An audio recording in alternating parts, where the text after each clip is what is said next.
Rais Uhuru Kenyatta akitarajiwa kuzindua rasmi huduma ya afya kwa wote chini ya mradi wa UHC mwezi ujao. Usajili wa Wakenya katika kaunti 4 za majaribio umeshika kasi. Hata hivyo, shughuli hizo za usajili zimekumbwa na changamoto si haba zinazoweka shauku iwapo makadirio ya usajili huo yataafikiwa kabla ya Novemba 30. Mwanahabari wetu Ibrahim Karanja anaangazia baadhi ya changamoto zinazokumba usajili huo katika kaunti ya Nyeri.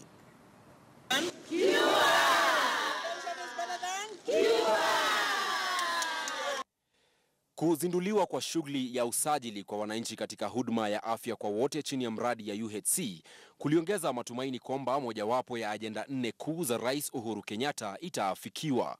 Hata hivyo, waziri wa afya Bi Kariuki alitambua kuwepo kwa changamoto.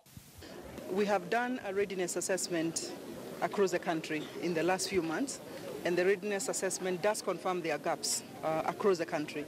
There are gaps in availability of drugs consistently. There are gaps in terms of the HR and its availability. There are gaps also in terms of equipment in some cases. Uzito wa changamoto zenyewe ulidhihirika wazi pale maajenti walipoanza shughuli ya usajili vijijini.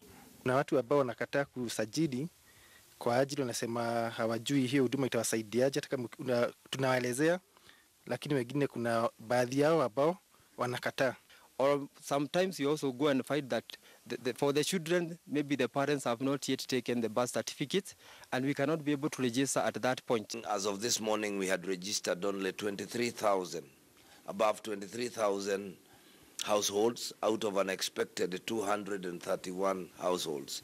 We had also registered 31,834 of our citizens. Ni takwimu za kusikitisha, haswa ikizingatiwa kwamba imesalia wiki moja kuhakikisha zaidi ya wakazi nusu milioni wamesajiliwa.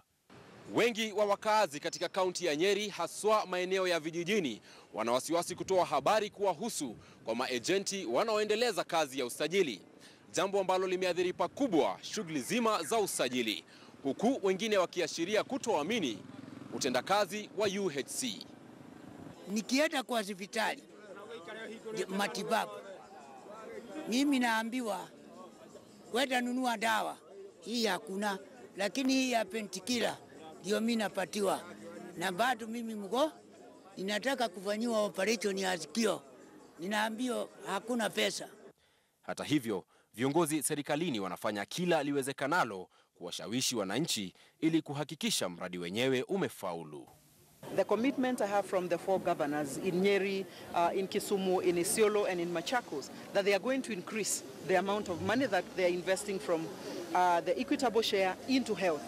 That way we will really succeed. So really I want to tell the people of Nyeri, starting tomorrow, because my delivery, this is 65 million worth of drugs is being delivered tomorrow.